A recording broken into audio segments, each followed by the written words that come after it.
I'm watching ama wakwaba Adom TV so eni ene ye memenda February bosom ne de toso eduno enso na senga krakra nyame adom chena na ye de bosom ye toso mienu no so akoto yachi na fe yewura bosom ye toso miensa eye match bosom no emu na wo twidwuma dia no pen so ye senkonya a ye de bro channel so wo hwen ewo Adom TV san so tie nka asempa 94.7 FM enti se wo hwen se wutie ya na pe ye da wase so do a video no o de atoha e de na wo twidwumadi e de efree studios 355 Fanofa Street Kokoblimle ye de dwumadi ye de ebro midin the Chief Jerry Forsen. So on behalf of my solid production team ye mo bibia che e mo bibia akwaba dwumadi yi so and someone na wo twemu no nyina no akoso no ye yinia ho abehia se ye besan so age don hwem yenu eda ye nimi na ene mpanifo atena se atwetwe ho enkomo senia beye busumini na otwibia me ye no anapa no ma yenhwe senia foni ne tie COVID-19 Ghana ha senia figures no ye ka say etie eti we according to Ghana Health Service website ye ka say new cases no 455 we anapa ya 455 new cases active cases near 5,419 confirmed cases 82,586 me ka confirmed cases na me ka say 12 March busumi ayebe wuram ya ne de toso dumienu na COVID-19 enya afepepepepepe ewo Ghana ha you record the first two cases 12 March last year enti dana na me bisa se empire na yebo aso yebedu 12 March no na ya hit 100,000 mark no ana eno yankopon kwa nanim me no bienu so ahwe ye ebeye na ebetimi aboa enti confirmed cases no 82,586 nipa ahwere wo mo nkwa ekosoro 594 deaths woma nyame adoma wo ho ato wo mo recoveries and discharge 76,573 nti say you champ for ni say bia na afutuo ne di ho say ne ayaduro ye ho behia say protocols ahodo no ye bedi so na afi yade no yatimi akon nyame adoma wo kwade atwami anapa no so na wiemhyɛn ebeduru Kotoka International Airport yensa eka your first consignment of COVID-19 vaccine 600,000 doses of AstraZeneca free India which Serum Institute of India and manufactures our vaccine nyame adom 600,000 edikan ukura de ya na ebeduru Ghana ha ama yaje abasobode the first country in Africa yenya vaccine ni bi ne and then asakra CNN na yedaso a yebo Ghana for abaso. But the question this morning no and say vaccine no yensaka plan ben strategy ben and yede to ho by way of vaccination plan no et saying already another issue so ni say omanfo adwene no akoye bebre vaccine no se megie se mengie eno so so ho ni sa kwanti na obekaya ya wade twam ye the COVID-19 vaccine conversation yede every live on Adom TV na fe Adom FM enti sansem a ekira adwene nyina no ye boye homodin se ebeyi ano but anapai ye be san so akoho se wo question bi sa no a ye betumi aboa na fe ye yi ano anapai ye hwe best practices ye be hwe aman bia wo mo air vaccination ni ebie for instance Israel ye kan the whole world wo mo na wo mo di kan aman a wo matimi aye vaccination ni pa enya vaccines dodo pa Israel na fe ya hwe aman bi ti say USA na fe ya hwe United Kingdom na fe ya hwe kwan a wo mo rolling out sa vaccination ni any additional dia ebetimi enya edi free mo enti join in for the next 2 hours obey this adwumadi ye de brewo anapai empanifo amene omo eba bedi dwuma wo mo atena se ededa ye hwe openi ba ko so ani no so wa be kan ye ho na fe ye di dwuma no Dr. Bernard Okoboy former deputy minister of health wono nyame adom ba be join in via Zoom na fe ye ne no atwetwe enkomo Ra Edwin Boachi Adom clinical psychologist ono atena se deda so na Ra Nathaniel Nana Kwabena Nkroma or your Principal Regulatory Officer, Acting Head, Foreign High Risk Unit, Food and Drugs Authority, and also so Ewaha. Samson and Dr. Ernest Kunedu Esidu, or your Head, National Quality Management Unit, Ministry of Health. And so Abekaya home. Na pay yebesim kunyana fe yede enkomatwetwe no yede abran join in your Facebook and other social media handles Adom TV on Facebook and afi Asempa 94.7 FM and so ewo Facebook fa wasem bisa na wadwen kire no fa to ho yebeje be na fe yakenkan e de amao and pay atenase na yepese yehwe using best practices for a successful vaccination meeting the chief Jerry Forson. Now, what you do, media today, I'm watching Akwaba.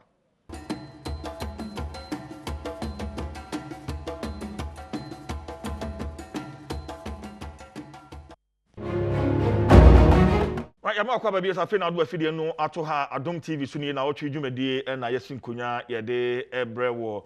Yanshan komono ase kra enti bibia nka kire afi no adjoin a afi ne ba be share komono ase o hwen o TV so so tie nka Asempa 94.7 FM.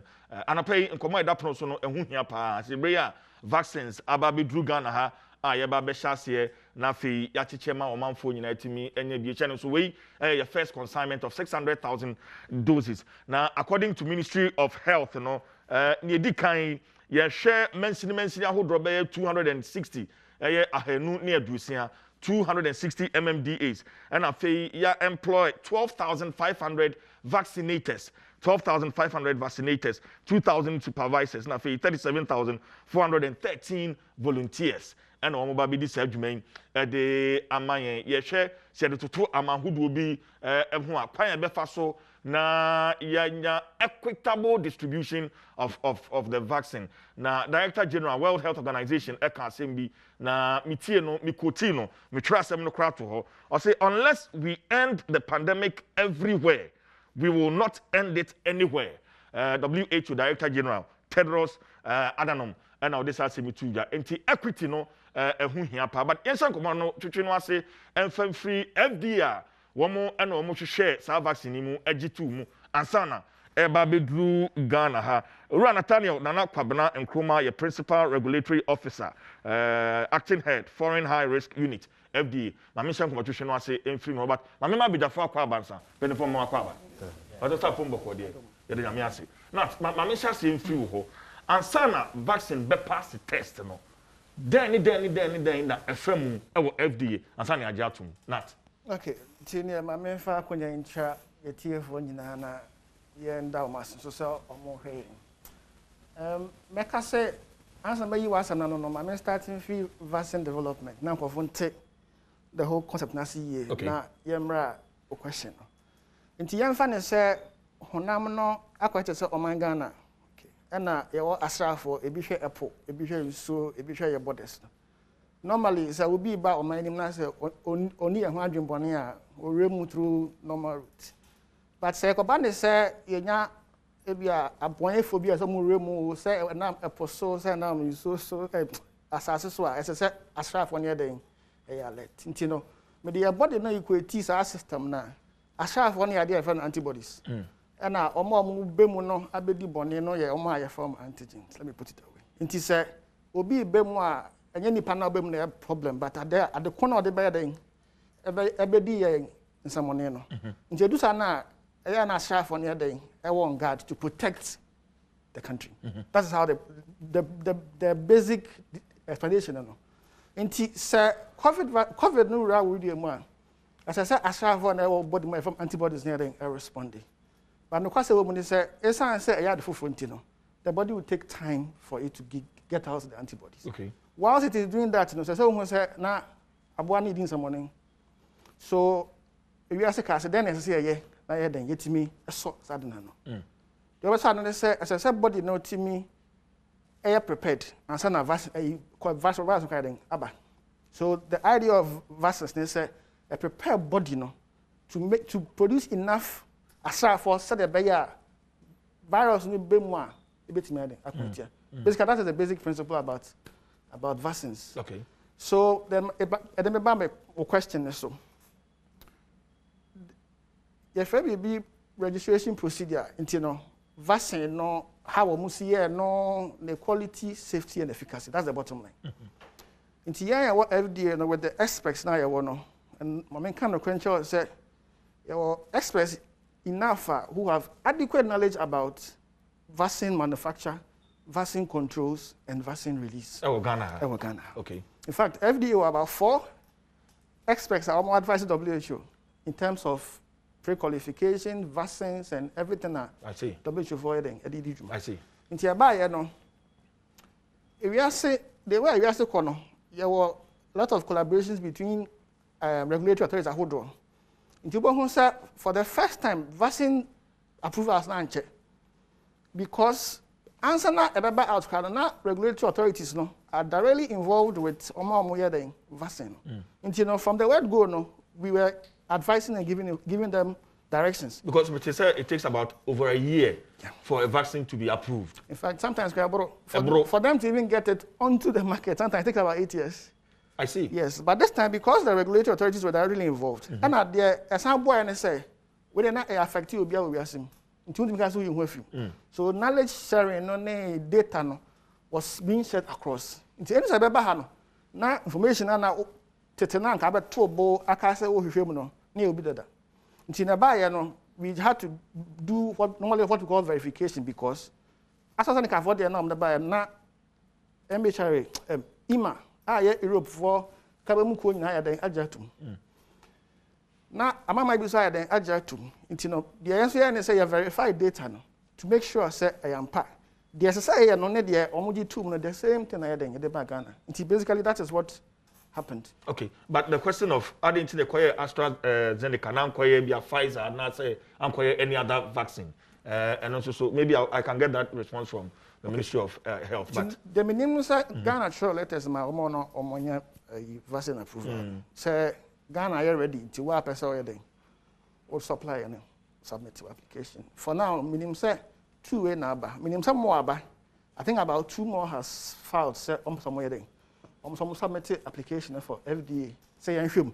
And him na say ya ji 2 say a bit in my idea say na I go ahead then I'm approval. Dina the American fa then see I na say 2 no for now no. Okay. All right.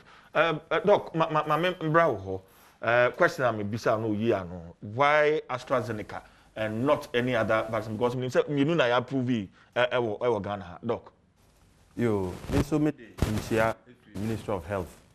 The bre yetfo nyina wo hwa vaccine asemi ye ade a ya de hin ade pa ma oman ni nyina nti ade a minister ene the chief director PPM technical coordination director and all directors of the ministry ni nyina edi ade echi a wonom wo ehun interest enu nti na omama me akwanya yi se me so memra ha na ye meye sa nchechire mu yi na nchechire nu mu huhia because they say nyame adaro ma vaccines no abedru spare 600,000 na aba no e was say ye started di hu dwuma ebna da ya ebe ya nti no na esa akwanya ya amode ama yen se ye nchechire mu kakra no ehu hia na me pese me kan bi kakra bi efa the choice of the vaccines na e pese ye use no ye frade bi cold chain any senior minua be ma fi FDA one more regulate neuro ne influenza vaccines ho ne ma ba Ghana no e was say unya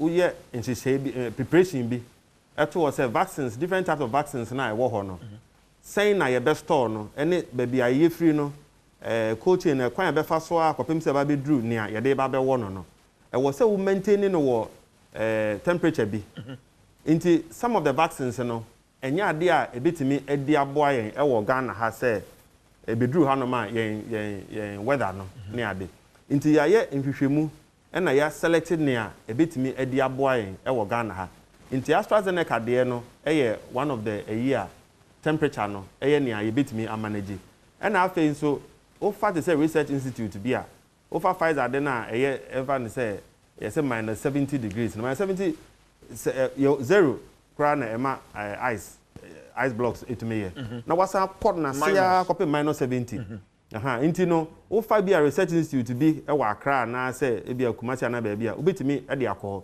but enye ho na ye de vaccine na be wo inti say o movie vaccine no ye o distribution plan no wo ho e na since 1978 ye start here immunization wɔ Ghana no yɛ wɔn hyehyɛ wɔ hɔ no mo a yɛde movie vaccine from one point akɔpem baabi a yɛde bɛwɔ nipa no ɛsɛ we make sure sɛ yɛsi yɛn ma temperature bi a ɛwɔ sɛ we make sure sɛ ɛbɛyɛ saa pɛpɛɛpɛ sɛ na ɛbɛyɛ potency of the vaccine no ɛbɛyɛ sɛ ne ɛtena from the manufacturer no kɔpem the end user ɛnu nti nea Ghana yɛyɛ nhwehwɛ mu no nea ma yɛ choose nea ebetuma choose no ɛne sɛ ɛno AstraZeneca deɛ ne nea saa bere yɛn hyehyɛ a yɛayɛ wɔ Ghana no ebetumi ama na receive ana ɛno nso yɛ nea yɛbɛwɔ no mpremie no ansa na yɛbɛwɔ baako na afei yɛsan wɔ booster no nso ɛde asɔ so nti na ama Ghana yɛ choose AstraZeneca. Okay, nti yɛ wɔn yɛ di kan na booster na wo kan no ɛno no how long is it going to take ansa na. Nti Ghana deɛ yɛagye ato mu sɛ abosome mmienu ana Nnawotwe nwɔtwe. Okay.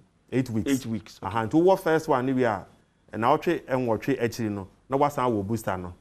Ma menka bibi kakra bi sɛ na ɛyɛ nkrɔfo sɛ ana de wo baako na ntumi nyɛ hwe ana sɛ yɛkɔ yɛkyi ɛkɔhwɛ vaccines a yɛde wɔ yɛ manketwa na ohun sɛ yɛwɔ abɔfra na yɛbɛsɔ nano yɛsɔ nano polio deɛ ne bi ne awɔ no BCG na Nnawotwe nsia akyi no yɛasan so ama no polio no bio ɛno yɛfɛ no OPV1 because first one yɛ 0 na Nnawotwe edu yɛasan ama no bio na Nnawotwe edu 9 nso yɛasan ama no bio ɛno nkyerɛ sɛ wɔwɔ no wɔma no first one na entumi nyɛ adwuma na ɛyɛ booster na ɔkyerɛkyerɛ bibi mu sɛ asrafo na wɔbɛko atia bibi foforɔ a ɛba body no mu no anaasɛ ɔman yi mu no saa asra no woma no first one na ɔma develop bi yɛfrɛ no memory cells na ɔma hu sɛ saa deɛ yɛhu bi pɛn na wasan so ama no booster kakra na ɔma san akanya ɔmo ho kakra na wasan ama no sɛ na wasan akanya no na vaccine wei deɛ ne ehu ni sɛ woma no ne ayɛ gye no woma no mpremienu na afei wagina yie paa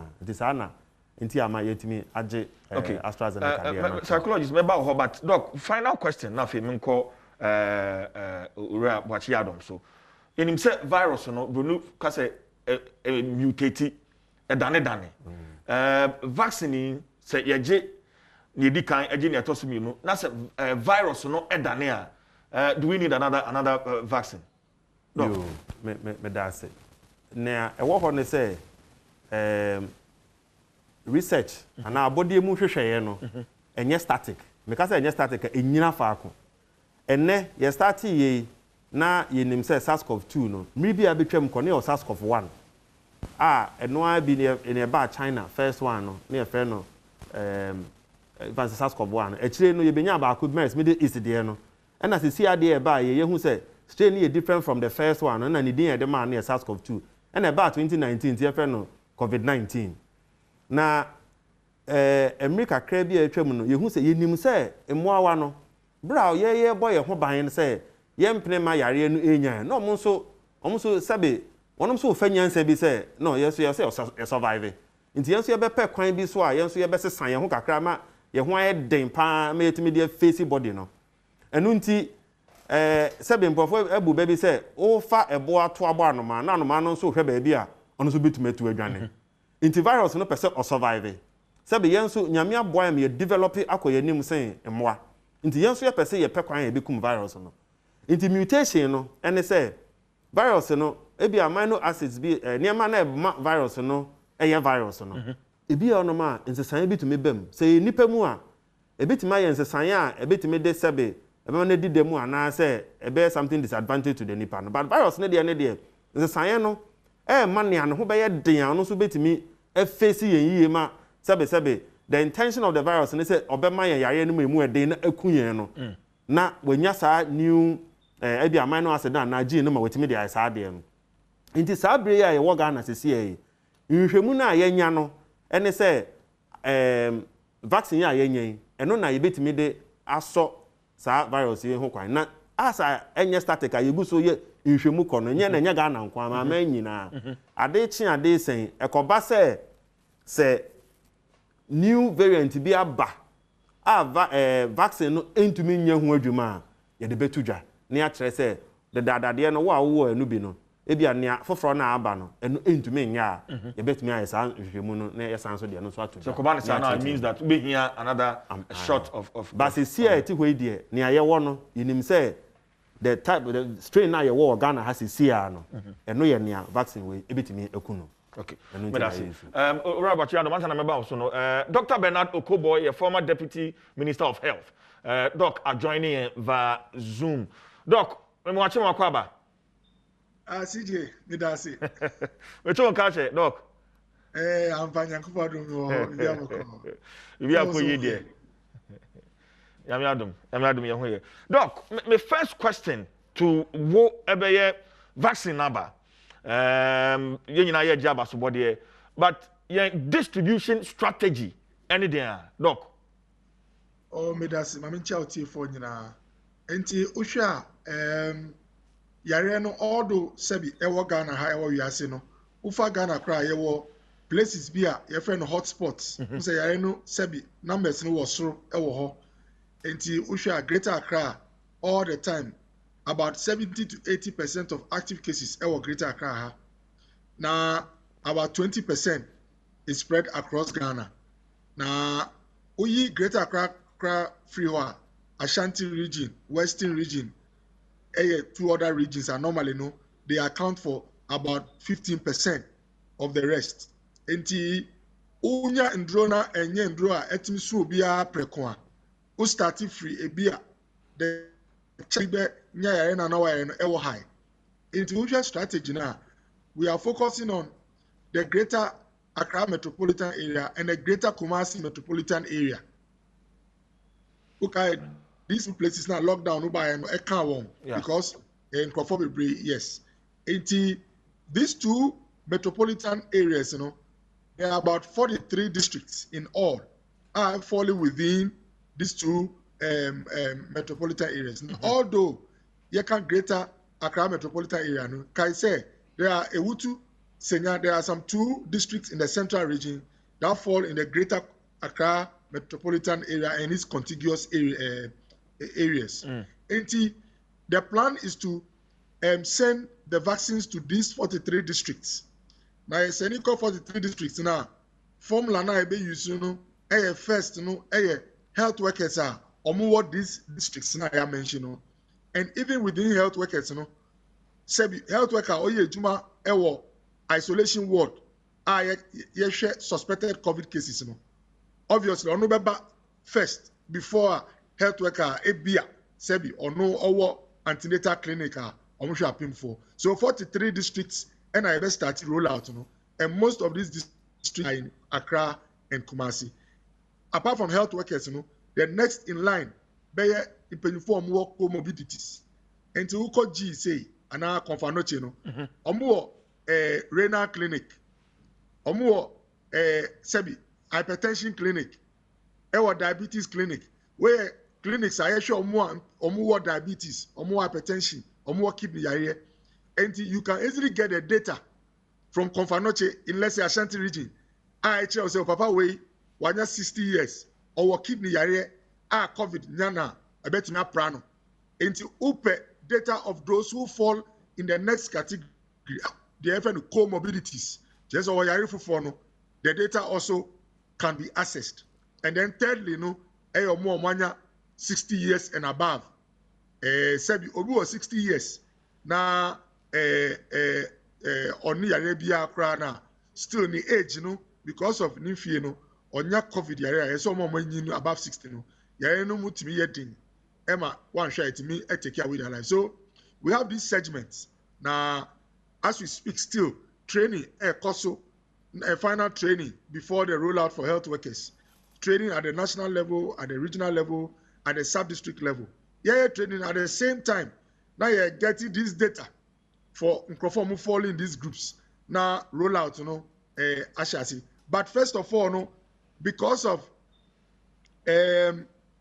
leading by example, because of the essence of trust issues and all that, you're impending for my way, including your papa and your president Nana Addo Akufo-Addo, your vice president, military in 24, police in 24, some leaders in this country, chiefs, Ninyama, some of the people are almost the first people who may receive vaccine, so that Sa Kasa and Kofoka say, Ena, Yeriba, Ena Mumpenifo, no, the Mumfamu Jimuno, Sa Kasa no so, Ebeko. Now, Sebi say President Akufo-Addo Ankasa, Ewo Pandiana. na wo man no ma hu say sebi ade a enye no on fam brɛ o ono awaje no oso utimiji. Okay, Doc, now the health workers are you know here in the various districts are udi kan ebo boy no. Now there are other district health facilities for her. Adwumayfo mo hoi wo so mo share COVID patients ebi falling within districts now obo boy no. Wo so wo sabeka vaccines ni bi. Eni mani ya. The American say hello, Doc. Official. Yes. Yeah, Doc, but I'm on network, no. You check a yeah, metonka. Okay, until Tuesday night official rollout. Until Tuesday, bedroom. For now, no, the plan is to cover health workers comorbidities 60 in these 43 districts.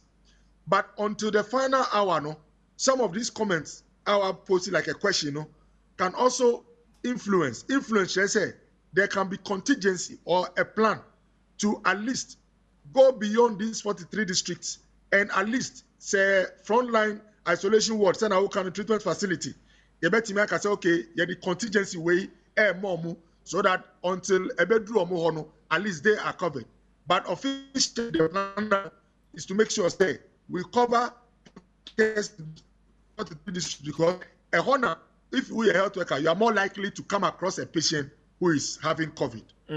But Doc, on the contingency, how are we dealing with the possible corruption as our contingency because say vaccines no could do her because so me mama e wa ha mo mani bi me wa fa wa ha say yenimu kra bi ansha vaccine no anya dia won sabe to me aka bi. How do we avoid all these things, Doc? Yo, Midasi. Adibako Ewo say, as part of the plan to roll out the vaccine, there is also a strong monitoring and evaluation team. I see. The job is to make sure say every vaccine aba on my way mu ekita badge number, unique serial number. We must be able to track each individual unique number no call, and the monitoring team will be doing more or less auditing to find out, say, I still must see way because answer a member of vaccine, they may take you details. Ebi auti, or age, or yaribi ana sebi, infant auti, ejuma ben auye. Enti sebi say CJ, and a sianama bitch say, sianama I vaccine we 1, 2, 3, 4, 5. I call CJ wa. Now I say CJ on 60 years. CJ say only pressure, only diabetes. Question no be say everybody say na CJ any onya vaccine no. So that is a form of check. Ebiana Zini giving is a CJ a public figure, influential person. I had the man to address the issue of trust. And he said, "Enuna reason we correct there." And then I just to say, "Okay," and it makes sense as CJ nyai. But if CJ can qualify for all these, and you better have say, "Ebia, Dr. Koboina, on him CJ now any party and through a corrupt process or their man." Okay, so the point is that Obia Obenya vaccine, there will be information. I check the entire and Sakai. Doc, are you saying say, at the end of 600,000 vaccines he administered in every year, we can account for each single vaccine, Doc? Absolutely. Details now, each vaccine should and would must be accounted because there is data. All is captured. Each person and the serial number that went and the details of that person. So we share details now. The details will give you an idea as to why the fellow fell in that category. Okay. Doc, tell me a little bit of research. Israel, and I'm about to almost 2 years, and he said, in your vaccine, in fact, abandoning the various insurance companies, in Kitahua fine. Into your vaccine, immediately you are insured by a health insurance company. That is sending Israel for one more year, one more year. I mean, to me, who said Ghana ha? Yane NHI S4 Edisa in Kitahonwa. It's saying, Doc. On say Israel no is not necessarily say Suna. Sure say wo panana na mutia but rather no Israel your mind be more obia sebi who insurance more or less. And the most important thing is that the insurance companies work closely with the hospitals. In fact, every hospital belongs to an insurance company. So omo data on almost all their citizens. Enti eno ani say insurance no kwa frɛ say o kɔ hana kɔ wo panie. Enti eno na ebu ama Israel roll out ni yentem no. De yeye wo ha no say ampa Ghana nso although e free sebi aban na taking care of the cost of you because Munkai say apart from the cost of the vaccine, there is a cost of deployment. Just the owo no ye betua no ka. Mask a o share eduane obedie aban betua. Aha, enti although that cost to be taken care of by Ghana aban no, still ye be say insurance and we don't ask you about your insurance because insurance na betua, but we ask you so that the data will be captured because national health insurance ekita data or Ghana for close to 70%. Our we use national health insurance. Enti Israel no enunti na say we roll out here fast. And secondly, omuma ye work panelu at all kinds of places. Enti market yet me set up stand on a hospital ye wo ebi aye check antenatal ye wo ebi obeko stadium ye wo obeko hotel ye wo. So the point is say vaccines no after this consignment say other ones that we have to find a more decentralized way so that here so be free kaswa ebia akọ a particular clinic and sana wawo by ebia no be dru ho no na ye wo. These are some of the things that Israel Emma roll out in the term. Okay, but so in our case, say mini national health insurance and mini national health insurance insurance card. Mr. Becker vaccine be, doc. Absolutely. Insurance is a prerequisite for getting the vaccine. Okay. The most important thing is once you fall in the category Manu, your data will be captured. Now, Kai say, nationally, it's good we share data amongst ourselves. Ebia, CJ, Ubewa vaccine. Usi uka comorbidity. Ampa, watch your medical records. I say, who kidney disease. But Ebia, national health insurance can new data. I mean, some of these things among the groups can be shared so that as of mine will be on the same page when it comes to the health of our citizens. Okay, now you say, and the mobile relies solely on national health insurance for data for this exercise. No, that is not the case. And one hour can CJ. Rollout Nankasa will capture its own data, but just that health insurance also Yabisana will be at least it also helps to get an idea of. In fact, my example, Obi Bano CEO and health insurance, number 2345. It is possible to say, type here, will say, away or blood pressure or diabetes, so that service and refi now one catch also diabetes. Even from national health insurance data, you know, so where were some of these issues. Okay, in US, President Joe Biden. And I'm one with two. In fact, I have a couple of the goals or they go acquire so in the fight against COVID-19. Now, one, goal one, or say restore trust with the American people. Doc, trust, Ghana, people have several belief systems. Vaccine, you crab, obiso, media, Marconum, precase, Marconum, Nimtree, may say, have we been able to restore this trust as we speak? Education, Akoye, Doc. Oh, as we speak, the last time, my assistant, ASO, VKB, almost for about 182. In fact, my questionnaires, 200 questionnaires. No, Mumbisan Crawford, Accra has a Omewa vaccine, in the COVID-19. Omati vaccine can Omewa 182 and I respond here. Out of 182, 66 so Omewa. That's about 33%. 66% na can so mu wopan here no. Odi mo kro mpe. E wa kra. But the reasons so mu ma no bebre trust. Obi si so broni no dia on say develop you Africa de obewo. Obi kra si say Okoboy ana President Kufuor ko word ya ono so bewo. Ebi mu say yesi omo wa broni ni pese omo nya infecta ma omo ntimi wu biom. Until all kinds of things came out. Now, reasons where as we speak, you start education, my core platform, so you deploy your national service communicators say, addressing some of these issues. Now, and now me do kasai, me wo dosi ya waha. I say AstraZeneca say, I got through close to 4 clinical trials. At various stages in the hundreds of thousands. Safety, guaranteed. When we have some of the information I was saying share with the public. Obi say, oh, vaccine ankasa no, yemfa mo bia obi kura si on who video da. Nipa ba kura vaccine no, Africa ha. Ana abrochire on who so bro ni ba kura da. So we don't have to take it for granted. Even a vaccine rollout in Israel, any America, say 1 minute video kura na e share eno so beboa. Na CJ, the most important one is say omampanyi ankasa obewo vaccine no.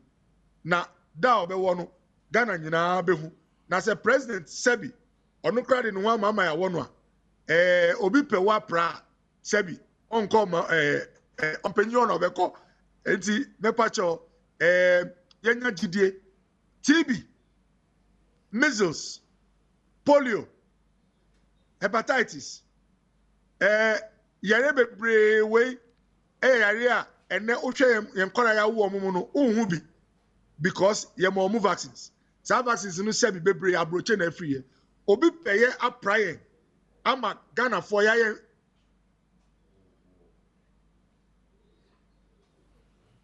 Hello Nabo. Bia kama no. Yeah. Sajidi.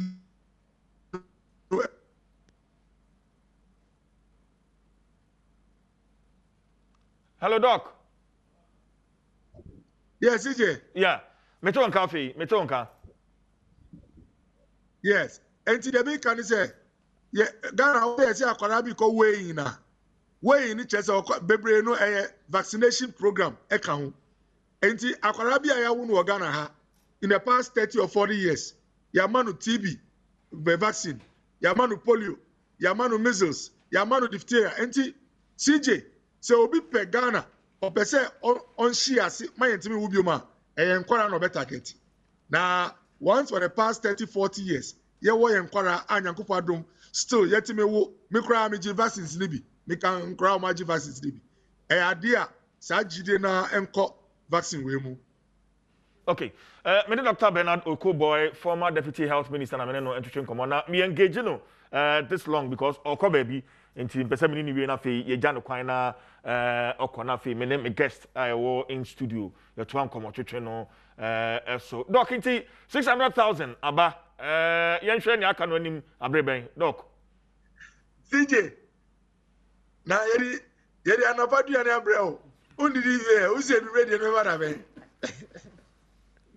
Okay, CJ, point in say Ghana my Minister of Health, Honorable Kweku Ajima Meru, Minister on that, or the the Russians no so kasa, she says Sputnik vaccine no, sabe kabi, ama Ghana ha, kasa minim private sector phobia, omo be aban say almost the COVAX, WHO for no kasa, ama almost the ebia ba, kasa Johnson and Johnson.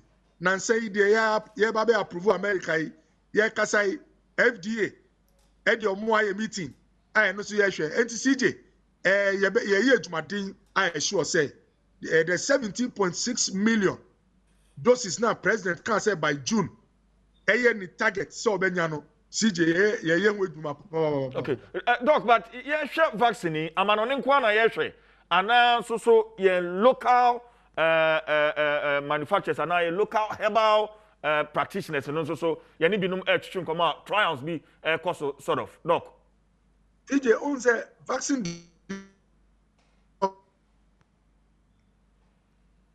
the development of the vaccine itself which involves a lot of research work, laboratory work and specialized technology and all building over time as we speak you are building capacity by and do that level.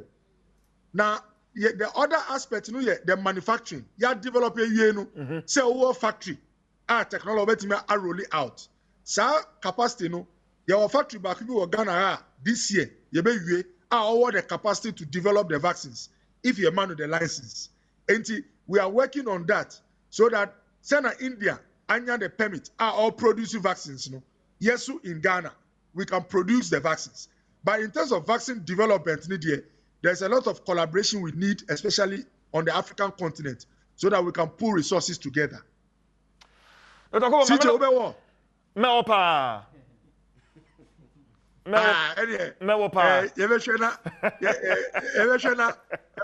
What to lie? Meopa, I can't wait. Meopa, because yeah, bread. Dr. Kobo, I mean, your friends in Jawa now. Yeah, that's Dr. Bernardo Kobo, former deputy health minister, and I'm in actually and command Robert Adom, my member also on the trust issues. Among forward belief system. Sabri se sia bia babedri. Ya dwene no kwan be na e fa so edane no amafo ahwe ne ma bebre e wo internet so wo ma kenkan ne ma bebre wo ma hwe ne ma bebre social media ne ade menti adwene no akoye se vaccine no bibi wom e ba bedi mi dam bi ana e ba be ye e ba be me boni bi ye ya adwene no ho dan ne be yo o hwemo a edi kan no e wo se ehu die ntia trust issues ewo ho education ananimdie eyade ehu hia pa se me obibi hu nimdie a enyade a ebe me nwanwa na ebe mi hu ne mo se hu nimdie ni ho a afi na me formulate ideas eno na ma conspiracy theories edoso no na afi nso ade ba kon so etumi bua something like a conspiracy theory me strong can menka se in religious nature. Ushema Gallup cry study at Ghana, one of the most religious communities in the world. We have about 96% of people professing one religion or the other. Now, because of how religious we are, CNT Bibiasia ye de koshe ehun bibia ebetumi ahayen. Oh, ene nkofo we no mpese umbeshi ase. Yate wa hasa abrofo pese omu behayen, umbeshi Africa ase. And I feel so being so crowd to the point say a mark of the beast. Now, one now only vaccine no hunim dear no. Brother Church vaccine a quite fast developing Sani Manina. You ought a crasia only Sanim dear no. Now, Yadum says so no to social media so. Obi at them no can't seem beer and no cra and no te, but on te and no crediano, a son say and chechimu and corso. Adia chi adia san nsem foforo ba echina se be yemfa ne se eja to ba bia eno na mo beka na ama covid-19 vaccine no sada no bia ye nka ho asem sada no no so wo bete se bia yese vaccine ye be ha adwen ebe me a infertile obi anu a opese se be odidem e wo sa side ni in particular enti onya sa information we no anya the right information a de ehun eba ni trim eno na ma ono so sha ase e forming information e be ma trust issues naba enti ye nipasu empanifo bu baby se oni ni frani di your friends say nkita ho a ana wo no ni frani aduane a e wo sa abre ni abre nyina wo bohwema ana oni di nkomo no wa hu se na aduane no nhye wonu enti se abre nyina ye inform society and I say education cost more e be ma trust naba oka Dr. Kobo can be say that be I be say yan ye betumi aye vaccine ni bi nipa wo gidie e wo ne yonkumu esen obi a onim no enti se Ghana ni ye vaccine a obi a ni beje say ye be ye bi sense broni bi a ye nim no but ade ba konso ne say your global community. So how chira adwene kakra no. Bruni ye ka na Ghana ni ye ka. Ye Bruni ni de no, chen Ghana ni de. Bruni eye phone na Ghana ni ye phone na. Ye use Ghana ni phone da. And so about the vaccine accordingly. I don't know if you get where I'm coming from. Yeah. Robert Adom. Said the mekan no. Ni pasu by nature. See it's possible say you fa vaccine free Africa e de ko America and e de ko Asia wan hwe a won so be what doubt on so ebenya isro bi kakra because say you bo to bi so say Kumase e bi aka we yes Hyundai Kumase ya yet ya relate but Hyundai tax na bi an tax na ekro bi di na de ato so e kwan bi so no ye ni gidie wo ade a yemfa ye ni hu ni yemfa ya so ntinya mu ntiase no nti na meka say education continual education ye bo ho abo no na nkofo enya ntiase o enne yemfa dwumadie nkosi awie na nipa bia na nka o confusion of vaccine no say wonya ntiase kakra can I say education I say aka chire dodo because binada ya na ye share vaccination no ase nka be fi January be yi na you know NCC ne information services department for the hwagim education ekoso a nka me gidi se bebo apa yanyi ntum sa se education e bia ka echi ba no kra ne se education no e bia koso a but indeed ye hia no more now yan hwe media ubisa me anka yan hwe solution no enne ya education ya ka echi yanya 600,000 ye hwe ni mu for more no samre ya yanya education towards the beba no towards the beba no na yan twen emma yan fa ne se beba in April na May a May yan summit na anka se education no enko nani enti se ye begina we so na ye dia ye education a na by education so ye se o mampani be ho eyi esuro efree nipa bebree mu unfortunately politics betimi abam oh oye hani se oba ode ane no nche obi fofra na ne opposition leader bi be counter eno so betimi akose we kakra but because ye religious no see ye fa religious leaders ni bi nso ni ye ma omo sa education ye fa community leaders chiefs ni ye ma omo sa antete no na omo apart from so omo nso be kwa ka kire omo manfo no omo nso tumi gibi sade ye kan na eno nso amma enkofo eboto omo yem kakra oba fie na papa ye di aduane a abo France be di papa ka za aduane we odo nsa kan ebekun abo fresh ro onhu ye ogitum se ne papa aka no de ebedi ne dem enti wo hwe ma ama ahodo a omma mpanin mama ana omu titru nom eka setia vaccine indeed okọ na okọ esa research we ya more than 66% a omunya Dr. Koboy nya na beka se omongo because omu pani bi aka setia enti si enya mpanifo no mom na ye ma omu information and na Dr. Koboy bi sa wo be wa ogitum sa wo be wo no immediately ato bi a o hwe me ama no so adia se si je kra se obewa ene na and in fact they say no one hand for be shasi afum say structures na stronger but I know say people of influence say ye ma omo san chire no pa ne ya take for granted say we so omu hu a ye betumi aye omu change agents ama won so a communicate to omu followers okay doc on the same issue of education and restoring trust anamo ya ba bitu emu no me fese ode kakra be so na afemi wi a ma communion doc nti me kan free baby a Dr. Koboy kan ene baby a ye clinical psychologist so aka no me feel say you beba roll out plan no so ankasa ye proper me ka for you know good continuous meaning say vaccines from last year ni ye ka ho asem nya kan ye gu so ka ya wo dey twa mu ya me san tena program ya se wo baby a ye no eno so ye ka ho asem nti ye be koso aka kopem say ye benya so mfa so me de committee kakra bi from 1978 abepemene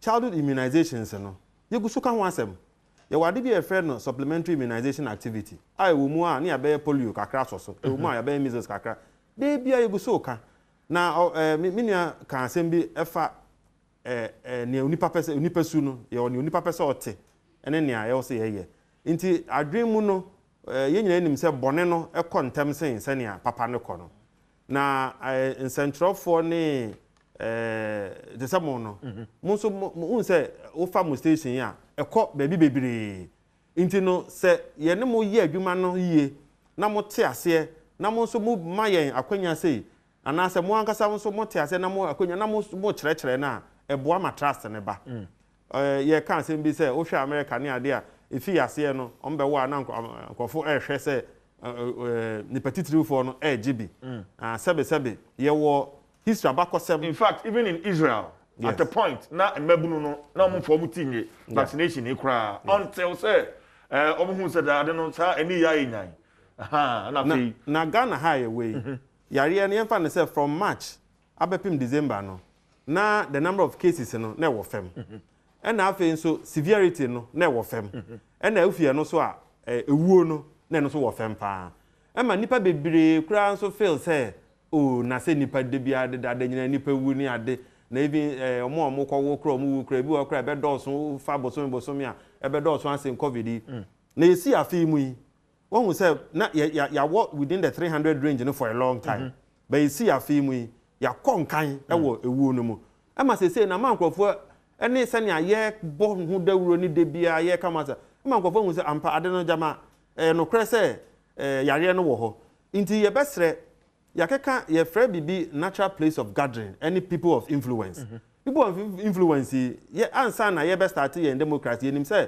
ohini bodawura na se wo baabi a usuro kra se wo nko nti e wo se yetumi empower ya hemfo ya sorry for because enim say Ghana de anye kra nipa dodo na ekọ baabi de osum kramu and also some form of religion bi na empower sa ye people of influence ye kyerɛkyerɛ mo wonom nte ase first wonom te ase wonom nimsania wonom kyerɛkyerɛ won kromanfo anase omo constituent anase nipa wonom ene womu enya nketahudi a ombitimi ate ase yi nti no me dia me fa ne say akwanya yi a ya betena he saa na the other stations ne ade no bebie mu ma ye goso aka ho asem ema obia te ase say ade na ye na ya de papa of course obia na adwen woni trim nya ade a ye ba be obeka say 100% obia abeji atum se ne ayeye but enchechiremu ansa na obia be fa na adwen no na ye bibia onim ana ne awate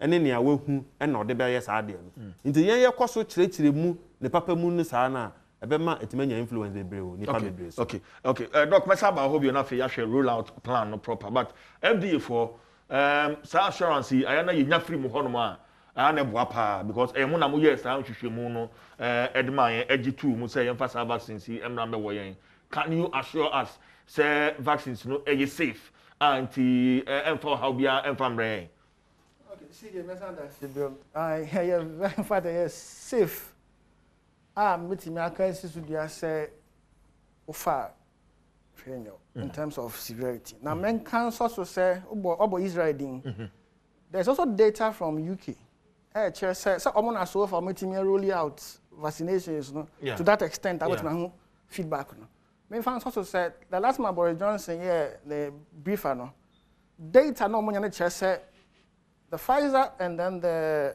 AstraZeneca vaccine no reduce hospitalization by 85% and then 94% respectively to show say vaccine na the war no ama nipa na call hospital a be ma pressure beda economy no sabeda ufie because unya aka obi ade wa system to no se nipa ba ko nya ebe kan abusuafo ni na it is shown say a reduction by that amount of hospitalization which is a very fantastic outcome again medium say one of the trust issues and full stroke akra so why ebe you say again no head data na if UK no buy na normal side effects na of vaccine na enya enim no say bia obonya o say wopane bia na obonya pinkaka or site of injection e bi wo high a headache because I said body no as I said no try to build antibodies until who say wonya yare ni bi try to readjust ni nyina che say conspiracy theories in the idea beba but education na ye no dey because I never boa man ko fu adwan yo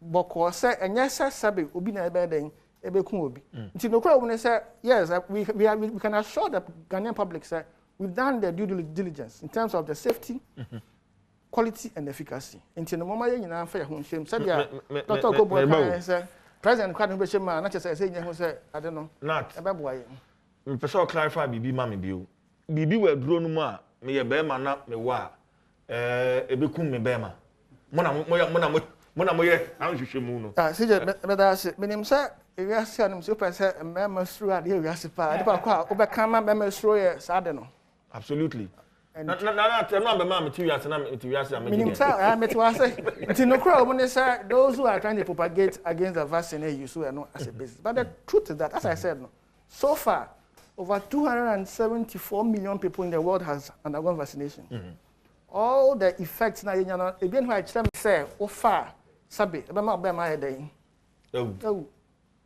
it's rather the opposite say ya na yawa from what I'm saying, Ghana medical situation for kind. Yeah, mama, you have the likelihood say, uja bedum, and never create problems, especially African men. And your vaccine. And your vaccine. I already know. Okay. Well, yeah. But I add one quick comment to be about. I think that. Whatever, I mean, I escape me. All right. Adom TV, so you are casting 94.7 FM. Now, what you may do, and yes, in Kunya, ye de ebrewo. Leave your comment on Facebook. Major Brenna fi making kind nina. I'm already loads of comments. And Abahanuma, ye Major Brenna fi yakin kind. I'm meeting you. Sabiti me travel. Hona fi imagine crowd talk akraba. Meba. Now what we ye betu aso. Meba sisia.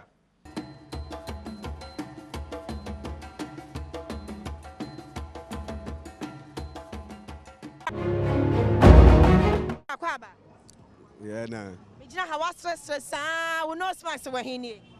No be. Banani ya wa na shay ya wa na shama me na what is vaccine no abedru Ghana de. Vaccine be sa me nti bibia sa. Wonti bibia sa enya me ka cha wa Adom TV so say aba bedru nti o china ya frost aba wa obawo. Me be wo den. Be wo vaccine no say na be ya corona no be corona free obawo. Because my name say Penifronity as say young one quantity and problema. Ebewo.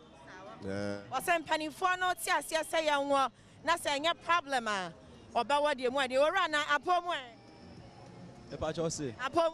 Now go pardon why you fed your hand. I walk on a pair of fake. Oh, Menoka said, dear, me cook mercy. Go station of Fakai. Yeah, me cook. No, no, smash where he need. I should bottom to see Menoka say. Papa, near what not shamame. Once I was when you're chewing, you know, fine. Now, what is a vaccine of first set no Abedru Ghana? Yeah, Matissa Babidu. It's your approach, not about wow. Maybe a man or dear. Mr. Mengo. Won't there be. What day? It's not saying somewhere yet to tin or horn or not in Timedia, Miss Ro. Now, when I want this young crady, Minya, what is your beard? And I share our Adom TV so vaccine and come on. Obeti a moonche moon in our way. Mate. Maybe I have us in Comoria, over than no agent saw by Wammy. Mate. But I say, baby, Papa, Napo. Boka. The washer marks, no. Now, what is a vaccine or about Bedru Chrome had it? Basha, I am at Watch now your frost said by wow. Miss Ebin Chi, Mesro. What's wrong? Ebin Chi, me to me, what to say, I know much your Monkwana about woe. When a quawo wabo home by me. Oh, sir, dear, Sabai say, yeah, dear, and I know I have vaccine come on.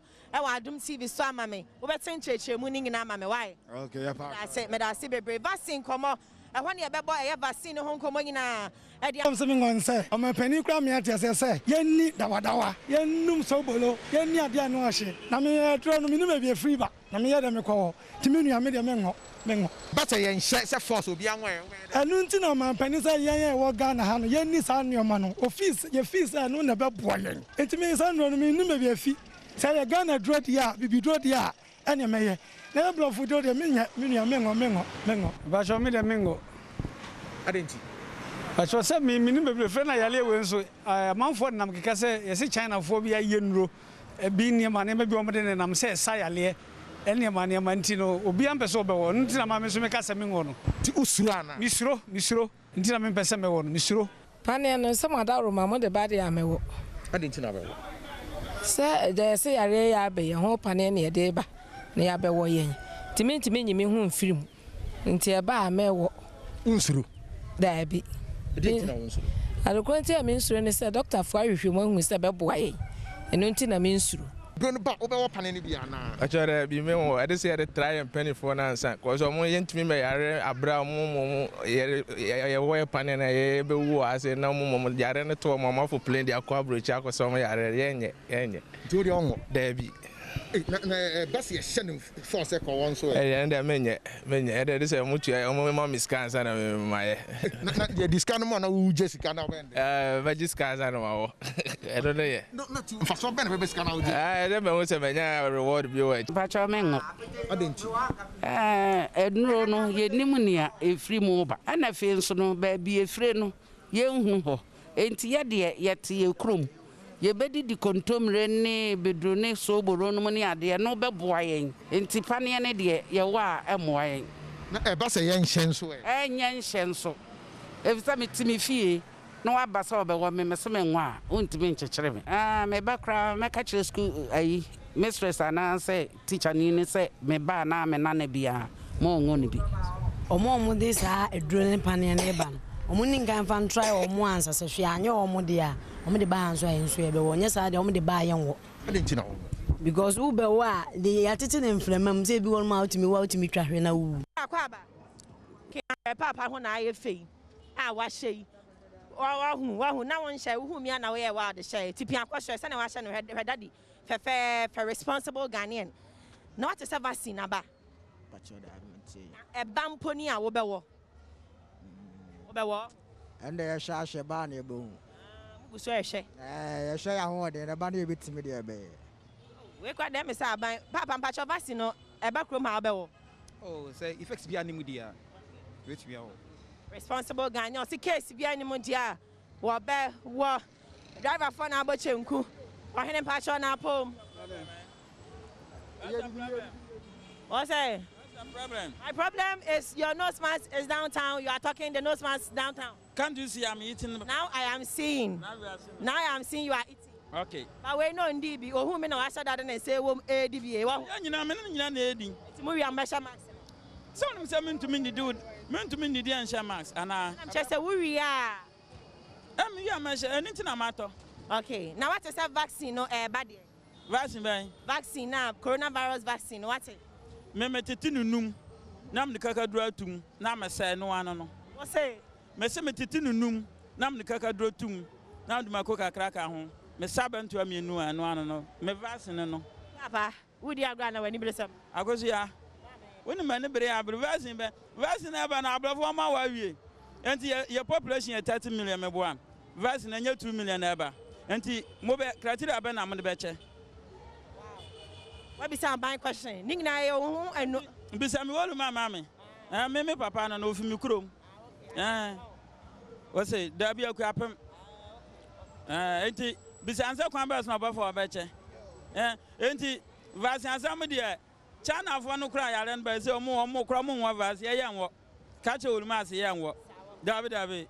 Papa, enti wonya mo nche mu ni adusua kra won se sam adwen wo. Enti wo ba wa na question. Wo a won so ye me interview no ba wo. Am ye sen training. O man papa, mewo. Wo ba wo. Ayo. Me mom de. Yeah, ngo. Because Ghana ha no. Endu ma papa ni nua papa wa ha asese. Me ma kwa ba bio Adom TV so enie na wo twedwumadie na ugusa wo hwen ya wo tie nka sempa 94.7 FM doc wadaroma ye ne ekohwe esisi yi na wo say omanfo adwen no eye bebre ma me ma oba esima mi no so you can address some of the fears na omanfo ewo vaccination ho doc yo bedase be san che tiefo ne akwanya yenyen a ye be ye san che mu wo hwe ne course na dodo na eye ehu suro nti na nkofo yesa nti no me de metiase se sani ankofo ntirechiremu a wode ba no etwa yese omonso omadwen no enu nti ne abetena ha ni betimi atirechiremu sani a ebeboa ye nyina obi se sebe ebema na ebe ma wudi a eno de osuro pa nti na onwo ebinum so feel say adwen bi wachire ohwe ne etwa to ekura na okeka nsem bi se ono de obe yusu bibidro ni a no be obi anka se sa home remedies no ye nya ma na yenim ne se ebetimi ama severe ye ka severity ayare ne emu den no ema na akofem ebe ma sa wo vaccine na ebe ma emu den no abafem okay na emu den no so na edekọ owuo mu no but osha Ghana kra the number of cases ayenya compared to nipa ewu no unse wo fem nti there are many people a bit ma say in terms of the exposure ne there ne adbebo yare no ho ban a ema ho no eno ni those precautionary measures na say yare ne ba mu a sane ebe nya oden no eno ne de ka na a severity towards owo no nti nipa dodo na so wono mo tete nsem bi a ebi nya no kre ana for instance we cry say China na yare ni fi on cry so vaccination bi ankoso o nya dia inti minim ba bi ono te ne de ni free but inim say China omo vaccines no Israel omo vaccines no UK inti na social media ya enkofo ko gina so yi ankofo wo aye hwe eno de wa hu bi o ohun say e wo bi nanso ada ne ma bi a ete conspiracy theories ne de eno de obetimi ehu e wo so ba na papa ne de inti akwai say me brother kan bi say e nipa su na nipa su no ne a wo pese wo hu no eno obetimi ehu na ne a wo pese obehu no eno de wo hu ba me de metima ka say ebri bia ebenya akwanya sei no ne ye koso e kirekire mu say adwenbone bia enta e kire yenim say history ana abakọ semri bia atwabu pa no in the development of neuro ne manema bi sa no na obi ye de nipa se ne ye clinical trials de sei no ye wa opemu na obejoin ne ba but tete pa che no na bi wo hono mo a na enye bi nipa no bi pemu nti history de yenim say enu nti na sa de abehye na enye sa bre ya ye wo mi a technology aba. You see, our to say FDA, in most of the places now, when we develop vaccines, you know, we have co-developed with them. And as I say, in terms of the production, and they see also about roll out in the use of it, you know. You know, in Nimdia from the beginning up until now, Abidru Ghana, about roll it out.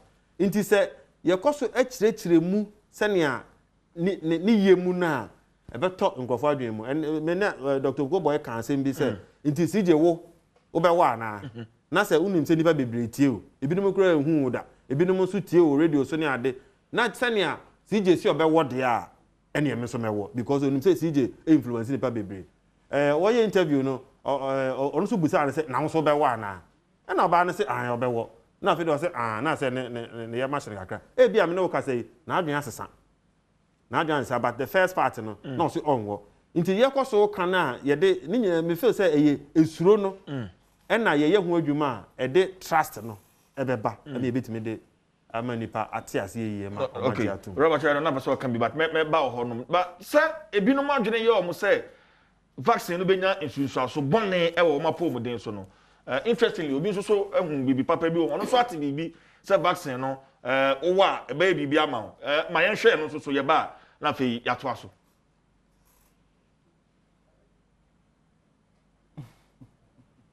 adi we ushe social media bi no se no mukika hono enu na e be tra ni pa mu no mutimi ye se adi no be wono but everyone is slow media di bi tu ni asi na ufa ma doctors ni ma bi se ma ti se bi su ka se wo ya be ma na se wo a be ma o be ma ye kesie enti no e abisa se nka wo na e be kesie di anka mu nya mi 3 why ma ko ba ko 3 na mi wo because everyone efo ya vi hu ye ngobo adi we ushe social media bi no se no mukika hono enu na e be tra ni pa mu no mutimi ye se adi no be wono but everyone is slow media di bi tu ni asi na ufa ma doctors ni ma bi se ma ti se bi su ka se wo ya be ma na se wo a be ma o be ma ye kesie enti no e abisa se nka wo na e be kesie di anka mu nya mi 3 why ma ko ba ko 3 na mi wo because everyone efo ya vi hu ye ngobo okay Dr. Shedu pato be abrante ya no ama because o se wo na se be ye kese de a opemiensa yo I'm say send ye kan no bia ehwe the benefit of ayi ade bia odo ho ba ko shem bia o be se wo hu ade papa be nya free mu on say be ma de o kan say me say be ma me be ma wudi ana m chasase so ye de then na say wudi keke na wada na wasore na o Debi na papa de o say nka no krebo mu ne say nka be ma ye kese de a ene m ko be je gina mu pa ro eno de sa nhwehwemu no ye nya nhunu okay but enim say ye ka benefit na ewo we num na ne di kan meka for individual no na maka for the population okay me kan say individual no yare no we exposed to it severity no ebe kofem ebe san so aboa ma wan kasa nso unwu and na afi so remember say we breadwinner wo wabusuan mu a wo yare na da hospital ho a saa bre no wadwuma ye mu ni ade e de ohia betimi aba wabusuan mu saa nso na wo extrapolate to the population na e betimi akose ma general ill health no ene ewuo no e de ehu more ba be population no mu Emma ye within the health system no akofem. Inti I was say ye wo ne to so me no. A bit disrupt a lot of the social and economic functions. They say organ most of the thing sebe ye ko adwuma Monday to Friday ye adwuma na bia weekends na nipa pese won je wani kakra. Ya ye se ne spread na edi enyam no. Ama ye ntumi nhia enwenwen ye ho ema ye ninje. Inti one of the benefits ni say ye wo vaccine na severity no ebe kofem de a ebetimi aboa ma some of the other social interventions and activities no ebetimi abaso kakra. Na to so miensa afa ye maintenance psychosocial well-being of the ordinary Ghanaian no say ye wo hwe ama say nkrofo kra esuro hu bia be hye nkrofo mu generally say yes wo kwa ma obetimi ewu eso ye say ya wa hwa nti ama nipa ho ahu hi ane ma yo say ye no ni nyina entumi nkoso ye enu nti na vaccine no so aba say ye wo vaccine na severity no be kofa mu a onipa betimi anya ho yi kakra afa so ebeboa ma a facilitate smooth transactions between various countries ebe kakra no wo hwe adeda na yellow fever card wo betu kwan a na wo ni yellow fever card a undumi ntu kwan nti say bedru ba bi no Ghana kra no say wo yo hoho na wo ba mu a ohun say ye say ye PCR test no within 72 hours and say na waba wo bedru airport so a ye be ye so wo ye na so ye positive a whether ye Ghanaian na ye we a ye de wo be call isolation kopem say wo be recover and say na ya waba population no nti na say bedru ba bi no we are going to get to the point I was say obi anso ewo vaccine na ansa na wetimi akoba bi say na be ya on fire no emfi ni kromu enko another cruise nti say benefits ewo vaccine no mu ne say ebeboa ma ye nyina yetimi atena wi asa ne ana mrebi a atwam no ye nyina yetete mu wa ha no. Okay ora bachi Adom you share video no one for adwene wo hu ni say ebi na so so bone wo mu ni pedua so ana obi so no so ate say me wa ebeboa ma wo sa kwan we eso. These are all belief systems. Nipa adwene mu. We are clinical psychologists. How do we deal with these issues? Okay, so my mental health professional. My main corrected ade ba ku bi ansa na yakọ no. Okay. On say ka say ye ka dia agro so we be ma na se be obe ma ewu a na o ti asase so ye den. Me pa mo cha abusuafo ente san enti se wo tie ana wo hwe yen. Na bia wo nso be ma e ho atochima ana ewu. E pa cho eno ensi obema yemu ekwan udi mu sade wote no utimi ye papa ma ne yeye utimi hwe enkofo ma utimi bobra utimi ye ajapade utimi ye adwuma wose oye enti ye kana tra keke but eno nche se sebe unye obi a udi mu yo afi ye nhwe sade ye kan ehun ya de ye nim na ejayen ayam hyehye me call vaccine yi say ekodimi nya na me ye ne den meanwhile wa polio what na say we nya polio because we polio vaccine u tu kwan a we be vaccine we are vaccines are wa aya de foforo empempi first na nka ye ebi a obi wo a na ode ne bako na ya wo no onsuro ma ne ba no because e ya de a ka procedure ye hospital to say ye kwaje wa wo na ye se wa si etwa wo ankane na ya yam hyehye kofo be ko ho mpai bosa ko sisi e be ka se ye nya ntwa yankopon yi na firi enti ya na enim dia enye readily available ye ka koye nimu na 10 years from now se koba ne se still ehun be hia se be ko so vaccines a oma aka so omu nyina by then no ma wo na sa ehun no abrase enti ehun no de over time e be plateau na abafom because nim de e koso aba na enti yan koso a enye den yan hyemu kina e na afa de o se yenja no miensa no Ghana in fact Ghana me manyame adom ye de ne nsasa wa wo de sakra wo ko baabi a udi mu nti not endro ya bai Ghana ha yenim ye ho obi kɔhye mantwea baabi na ono so apento anketenkete bi asesam suo de nkyene afra se ono so ayɛ COVID vaccine na fei wakɔhye akura bi ase e de akoma clinic bi e ho man kɔfo atu akogu so. How are we dealing with fake sa nyamane because it should be expected Ghana ha ne wo not okay CJ nti me had as biom nti be kai Dr. Koboy can say me about vaccine there no say most of them have specific numbers bi a be tracking nti no so be the be framework it is easy for us to identify. That's one thing. And two, FDA yeah all the regions what come home all the 16 regions in your offices So together, you far more on the regional and district level. No? We'll be monitoring constantly to ensure say abonye for no you can say Monday, Medania Friday. Until that will be done. The monitoring is not only about a drone and safety; it's about other things as well. Okay, until you monitor say obi emfebi me frame, but this is the issue. Once you about the rule, until obi maybe opebi obede obeko. That's the most important thing. Until you maybe obeko akojibia. A boama sa of no juma near the answer than cost baby. And baby na ye de robo. Say, ebia facility a na so kona koje jobs. Enye sabe obia ofini fie ba na obi fie. It will help people to understand say ye person a vaccine na enye asemesi onye openti ho na emoma this particular place is here.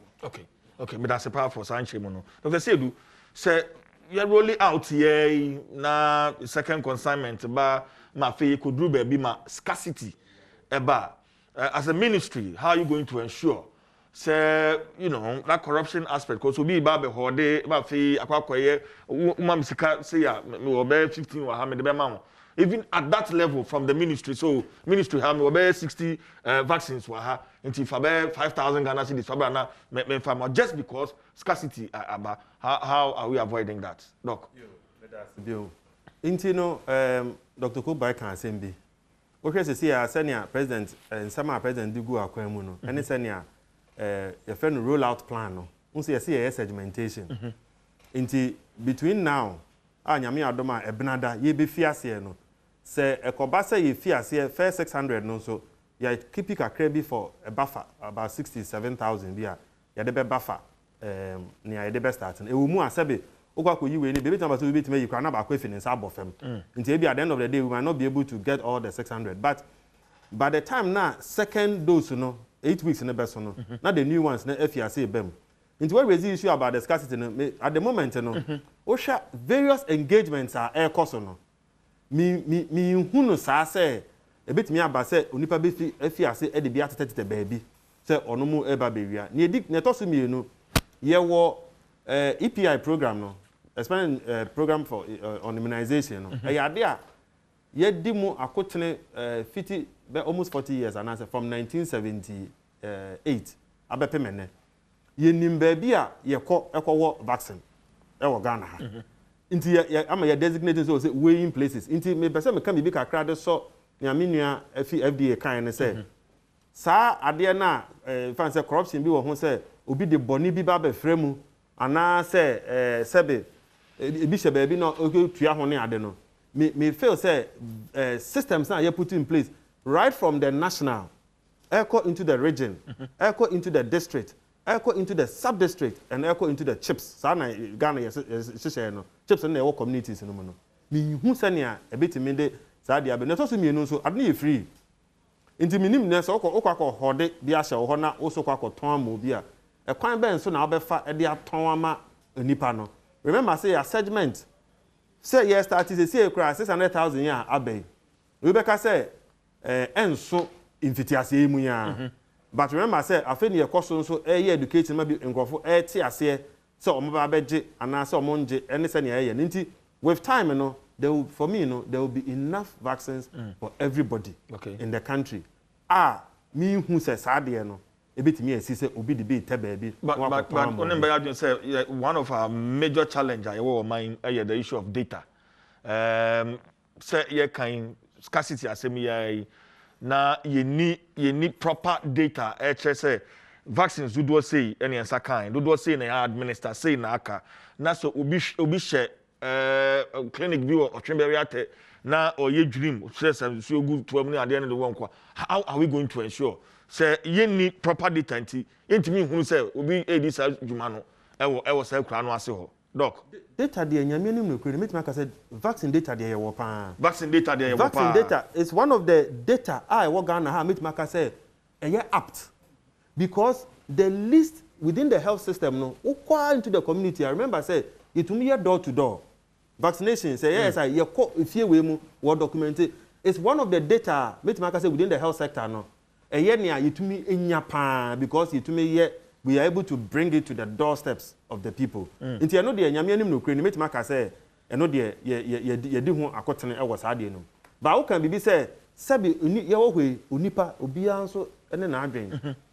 Se ebia obi be wo obi fake one. It is possible. And no dey menka say enye possible.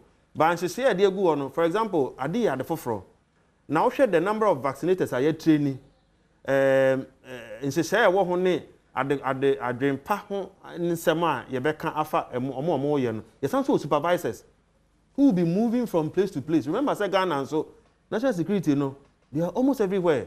You go to places every district biya wo yemfa ne say BNI ana say security agents wo hono ma wono mo nenam ntimi ne oka say wo hono ma wa obeti asem bi say bibia si wo baabi unhu nipa ohun ade no so bra nipa one ne yard ne kra no ebi ono no ye nea aban etu na hye wa wono mo hwe nti ye wo vaccinators wo ho ye supervisors wo ho ye volunteers wo ho ye wo national security because ade we ade a oman no ehia ne ye ene wono mu nyina wo hono mo a ye hu say obi pese o ye saa de boni we ye a ebitimi apeke no in term our system no. Okay, but more clarity.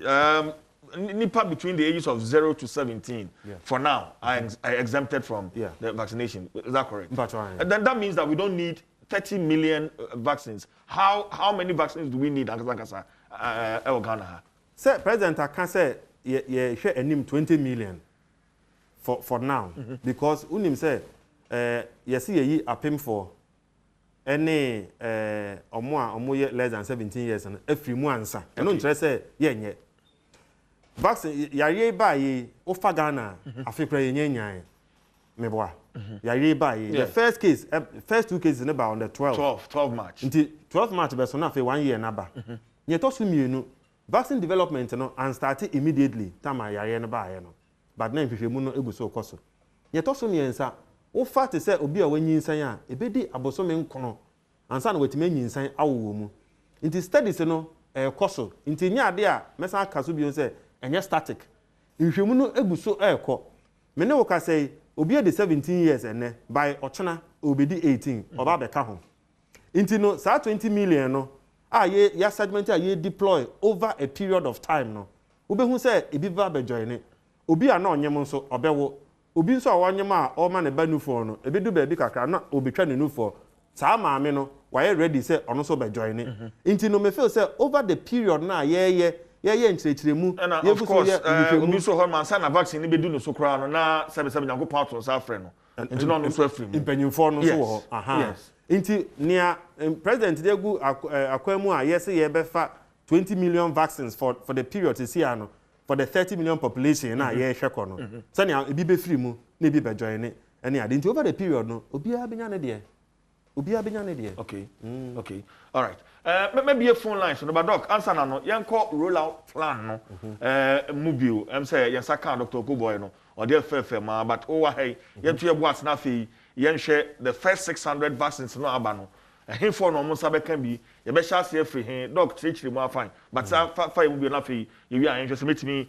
read Facebook comment na fe be phone lines na doc me da se pa ye free I see ye phased approach your segment no one by the population in terms of baby cases no ewo no you started idea we sha yaye lockdown pen ewo Ghana ha because you feel dey be epicenter baby yare no edoso sebe Accra aye a major trade center akwantufoɔ in terms of traffic any trade activities no ekoso wa ha we hwɛ sɛ ne aye ha bokra ne ade na is within the southern area nkokra ne ma ba wonu be yi omniama no free nkran na mo de akọ other amaman so ana say other areas no within the country nti no say na plan na dey deployment no ya can say first you be most at risk na most at risk say omo a say yare no eba ebitimi anya on tem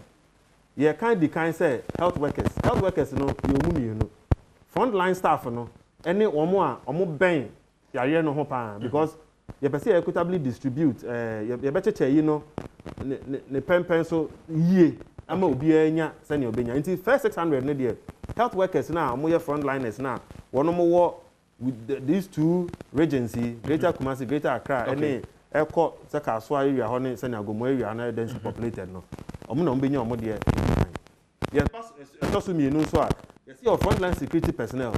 You started you may you started the airport. Doc, I don't know. Ube so mama me na yahwe we abasisi a yeba na fi yaba beto aso ye pese ye little correction on our sound na fi yaba nti yen na fi yen san kotie omanfo adwen kire efa vaccine no ho so mbeje anasa wo monje yaba doc beto aso afi bia odisi ye no yaba number 2 what is vaccine no ebeba enne anopay vaccine no mathematics ade ya fra se be wa wo be wo won ya na mama nwane mfiri wo nchen adan ti na won oh like you say ema coronavirus like ebema unya ya rene be but them adan ti a on fan test o ma omo ya rene be no before answer na ya wa no o ma be wo ye reason that's the reason why it's na me person me one it is say perfectly I fan test o ma manya ya rene be before answer na me my mate won kire mu no eye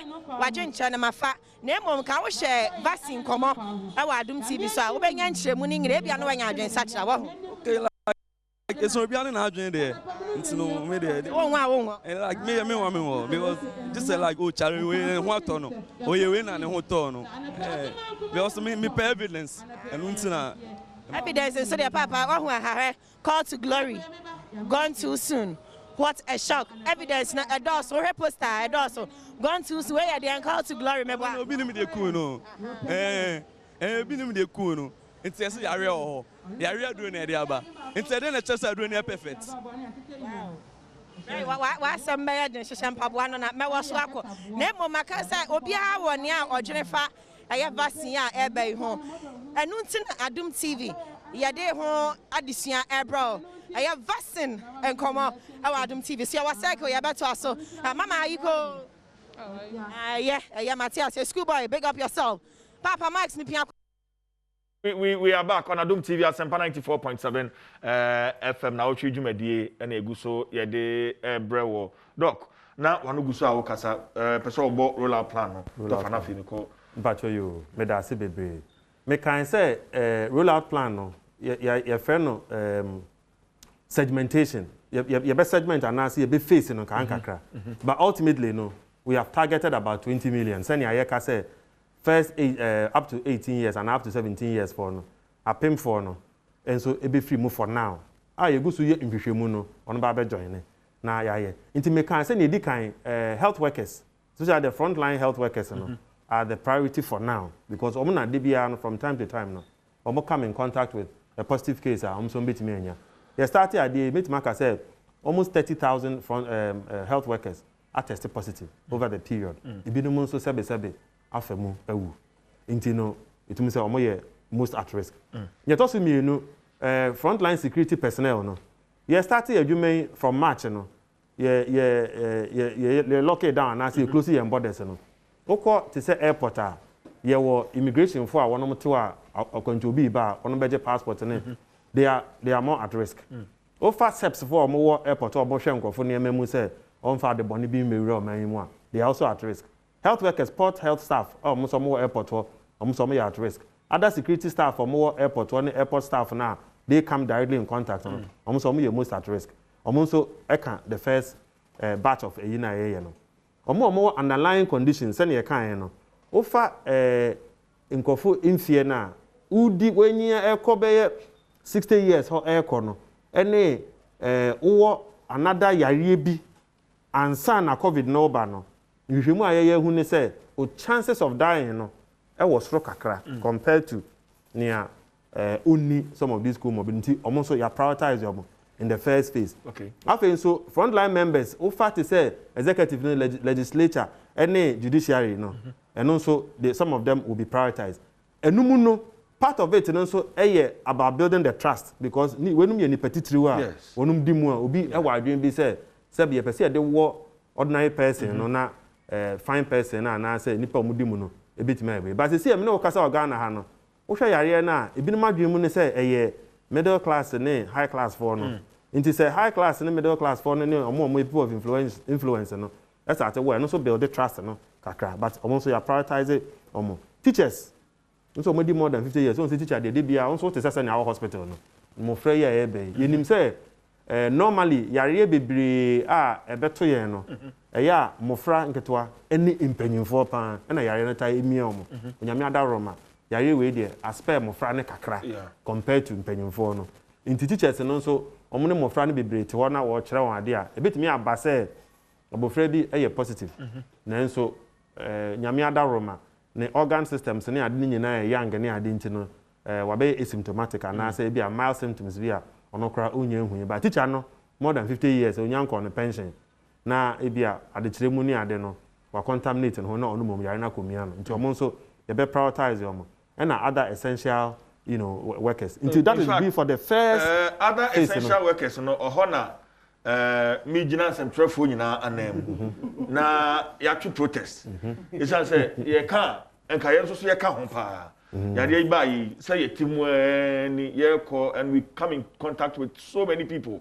on a daily basis on radio on TV enti ye prioritize ye say enka ye de semtrefo so e ka ho but me hu bi asa o oh central for the other essential service providers so also say hona na no mu no kra no o fact say health workers na say na me kan no obi wo office health workers no obi wo office obi nso gina ekonanim nti eno say no ni ogina ekonanim no benya na de ansa na o fa other essential workers no so a in central for no ye wo mo kọ ekonanim omo so omo nam sania onam ode ko ode be ode ne mic ni ade kan kofo ne bi no mo ntasuo ni ade e ba no so ene ye wo omo so omo sha chire nti eno so ye be stagger no saa na ye face no saa nti o hwe ba bi a cho other essential workers na any others na encompass all the other people no kra wo mu ne say ya yes nhwehwe mu no ehunu obi a oye most at risk nti ya categorize them as most at risk for the first 600 year abe but then I'm no can between now and the 8 weeks second dose no as a booster no beba no na vaccines no bia ba I'm sure say FDA bit ma kire mu say engagement ni go so koso e bia bit ma ba say by next month kra no towards the end of the month and I say April and I May no na vaccines no go so ba na say na mo intentro for so mo na mo boa na mo disseminate that information I'm sure say wa no time bia e benya information bia no so ye no benya nkitahudie e ma population no so ate na abande egu akwan mu a ema na ema ekoso pepepe all right Dr. Sedu me da say Urabachi Adom ma membra wo na fe me nko nat enso ho ade ba ko Ghana fo ye ade ewu mpa ye gidie wo asofo now make a belief system no this just came to mind obi twen se ne sofo be ka kire no se vaccine no je anasa menje sofo bi nso aye na dwene se kwasi ada obegina platform so abon na sori manyina akoko se vaccine no aba no sunsum wiase na me abie manim mahu se we na eba be we should expect all these things ebe higher dwene no how do we deal with them doc the all can the won san pepepe mame san fa ne emenka ne sei osofo bi nso aye na adwen se kwasi ada ebe okogina na safo anim ahye omun kran yes say ye mompa ye ma omo ye nhwehwemu na vaccines na are successful di baby asabe de enye ho bia de eye wo ho say ye koso ehama de eye no a ekwan bi so ne ye betumi adi de enye no so enti ye mfa formula we diluting the coffee coffee no si cup no si coffee ewo coffee ye brown ye pese ye diluting no ensuo ene ye de begum now ye din nsuo gum no enche say immediately any be colorless but the more ye di gum na ehwiegu no na coffee no ekọ na nsuo no eba ye betumi aye to the point afa be clear enti ye pray ho a ye be hwie ni nyina agu ye nya nsuo ye nya coffee ye den kakra ye benya ye nsuo na coffee na ye den afrim sa process no na necessary enu nti na edikan no with our your friend is saying training system no was say you target mpanifo asofo nkramofo mpanifo was say target very I think that the government should prioritize that or gather na omo training say mpanifo we num nya training na in fact communication be very easy say osofo bebre Ghana fo bebre na sofo kan bibia ogidi sen de obi foforo bi agidi enti na wohwem pa edu election na ye mpanifo no omo dan asofo no some race be use way the same formula ebe boa in the sense osofo no de obeka no ye beji atum na afei papa sofo me se wonso nyame adom mo de ya nto so aba enso omanfo anya wo mugidie abetena wo nchen bible say baby animdie ni no me manra enti nimdie eye very very important osofo penimdie tobo nso ya research na fe research no nya say we follow conspiracy theory ne keke we ya research na nso wo tumi we betumi contacting penifoi per information me who say the Church of Pentecost I issue communique be very fantastic and the purpose of their communique 7-day Adventist for us issue be great on the vaccine the purpose and they say more communicated to all their pastors to not use their platform to promote conspiracy theory say asofo all these religious bodies you see the same formula very very important okay Doc Ekasano Nat Obo Bibi so say we are expecting some more vaccines so far Dodo was saying any be amano mo e won kita ho a ye hwe animu aside AstraZeneca. I say so far yeah 2 which is the Sputnik V and AstraZeneca. As of Nnawotwe I'm a office now you 2 more applications. Okay. And I mean Mr. Jones J&J for also the office as to how they can submit the application. You know, meaning definitely no. As and when more are approved, there will be more and more vaccines available. In fact, I don't foresee the scarcity problem now. Try to imagine. Meaning, a lot has been done in the background between the ministry, the presidency, and most of these manufacturers. No? And as he said, almost individuals are almost person supported with funding. And I know some of them. East I know those group of guys are they supported to get more into the system. But CJ, my main case mention can say the entire vaccine here, abeye here the NSA say one war arm protector. Na say ujai na sa and I'm a vaccine here then also sana. Just all na say I mean, Charlie Kakabim. COVID vaccine or real one. If it be spikes, virus, if it be spikes, I want ne Fansan and Honam. And all the cheer with the man, no room. Vaccines now, my young try to destroy our spikes. So that by your own to me realm. Okay. When Rome, I want to mean your body. So, vaccine about attacks our spikes now, did me the cheer any room. Now, I'm going to me room. Sa about the sana. To me and I go the mutation. Onya who saw and I go mutation. Until I person you work as much as we can.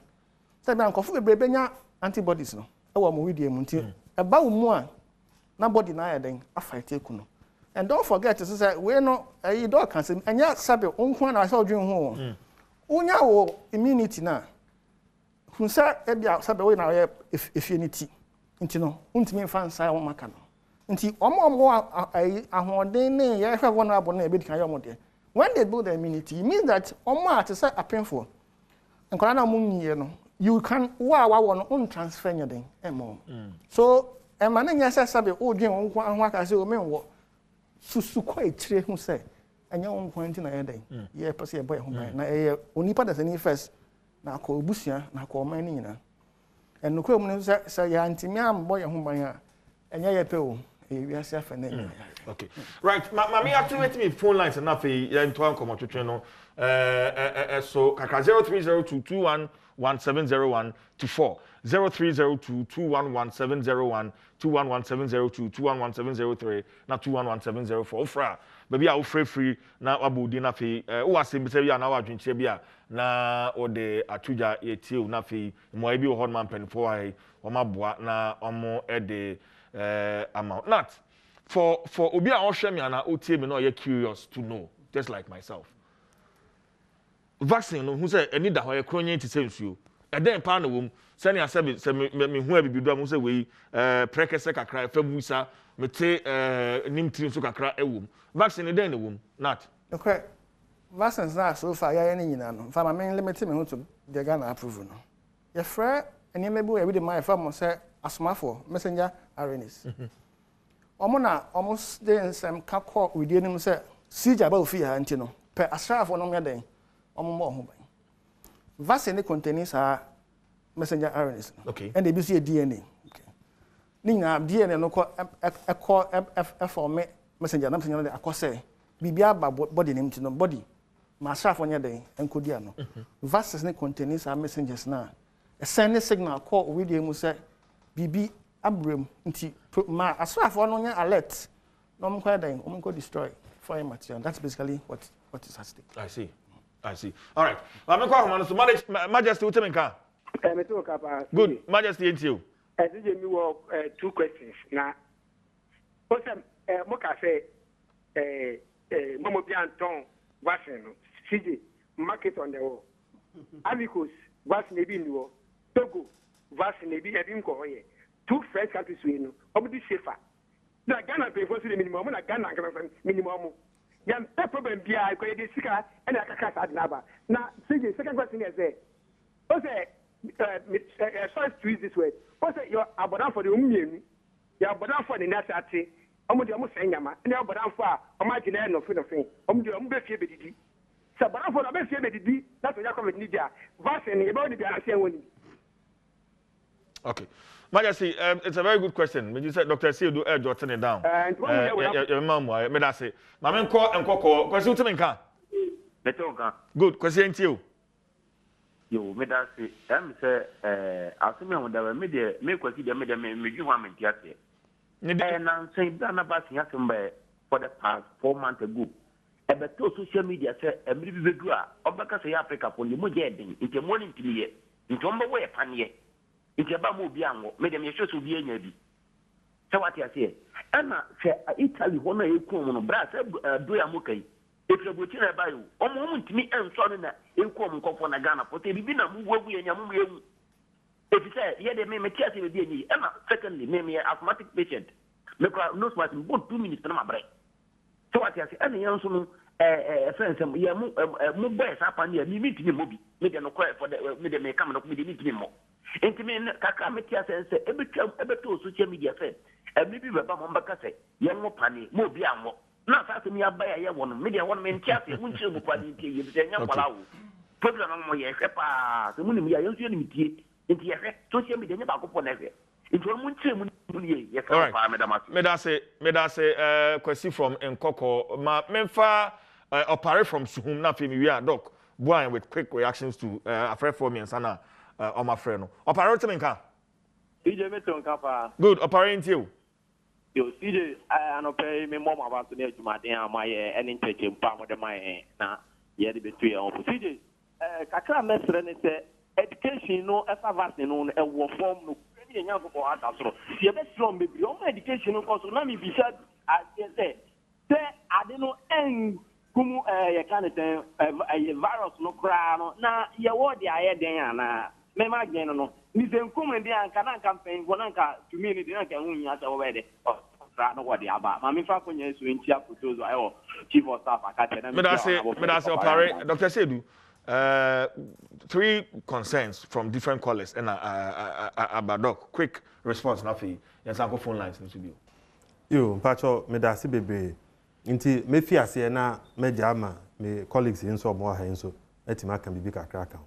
I'm the first Majesty question no busa no is about say bia ebi ni Cote d'Ivoire ebi ni we ni Burkina ne na say na Ghana say na bia say nkofo smuggle nnuane ne ade kwa da smuggle de ko nti say na me kan no Ghana ni no be sa ade no nti ye nyina say ya hwe yi ne me ni ko ho me kan say vaccines no ni di kan vaccine bia wo ne vaccine number.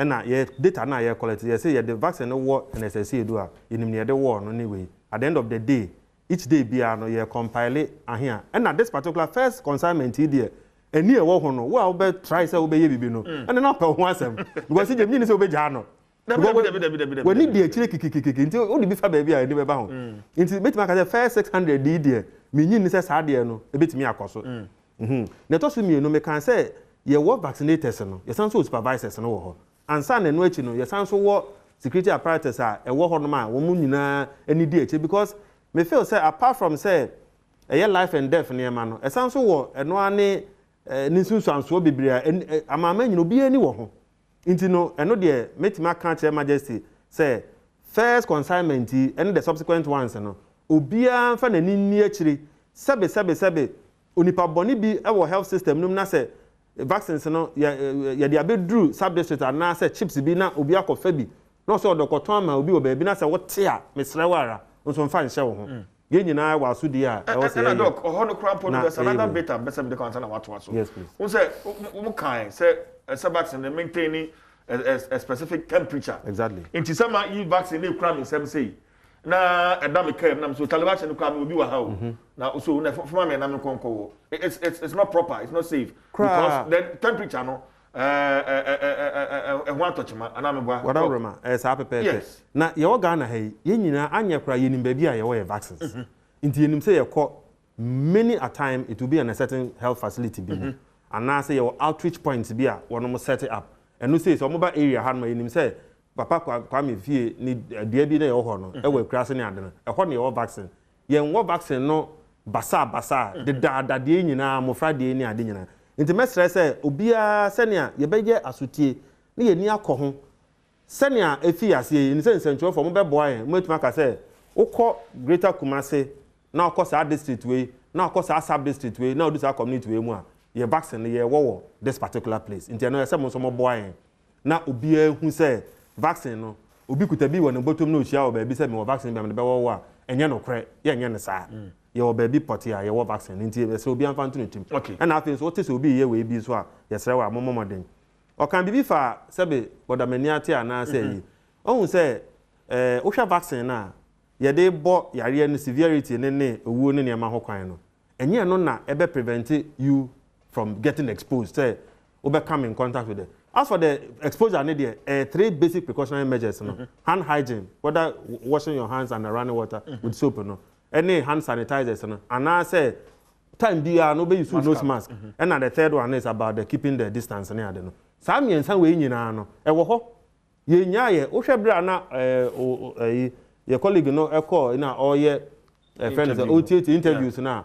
Who so be even though be busa na ba vaccine no one so say na nose mask no e we he inti vaccine na ba no ntre say nose mask na e be ye free ho inti the question na no busa na say na say vaccine no say ye say enkum ayi no kra I'm sorry there no say enkum ade no kra there ene ye why den ni edikan me de be come chika from 1978 nkran there no na bi no mo adwen bi say e bi adachi bi so wo insunsuansuo bi be si dachi and na 5 mortality from 1990 eba pem sa abre no improve so much say first no obi ko wo a 50-50 wo abofra no betimi ewu abofra no betimi survive but say there me no e ka say every abofra bi obewu bia it may audit because be ye rare condition it's not expected say wo a e say abofra no wu nti ye be hwehwemu aye ho bibia ye be bo ho ban say entumi nsibio na sebe say wo be wo vaccine na say 50 years time insunsuanso because you see e wo we the various side effects of the vaccines in no within this period you need